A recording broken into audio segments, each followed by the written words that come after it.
По 10 дена одложување Државната комисија за спречување на корупција конечно оформи предмет и отвори постапка за вработувањата во Прилепската болница. Односно, антикорупцијска ќе истражува дали имало партиски вработување и на кој начин се вработени лицата.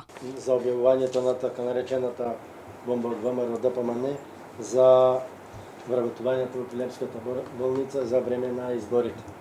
Што беа обвинувањата дека се вработували, власта вика дека тоа било законски. Затоа ние за да провериме цела работа, ќе ги проверуваме вработувањата во Прилепската болница во овој период. Дали се стварно направени, нема да надлегуваме на ништо друго.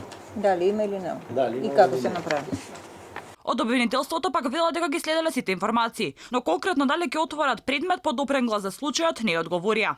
Основното јавно обвинителство Прилеп ги следи сите информации во врска со објавените снимки и ќе постапи доколку бидат утврдени елементи на кривично дело. И опозицијата неколку пати го повика обвинителството да отвори постапка за случајот, но од таму нема ни трага ни глас. Коментар нема ни министерот за транспорт и врски Горан Сугаравски, кој според аудио снимката ја има главната улога за принудување на партиски вработени во Прилепската болница да агитираат за претседателските избори за Пендаровски. Аудио материјалот кој на пресконференција го презентираше опозицијата наводно е снимен на партиски состанок во Прилеп. Претседателот на општинската организација на Прилеп, Миле Талевски, кој исто така изнудува од вработените да агитираат за Пендаровски, веле дека не сторил ништо незаконско, оти тоа било партиски состанок, а тој и Сугаравски биле таму како партиски функционери. Без разлика ли станува збор за ново вработени, без разлика ли станува збор за унапредени и така натаму и така натаму.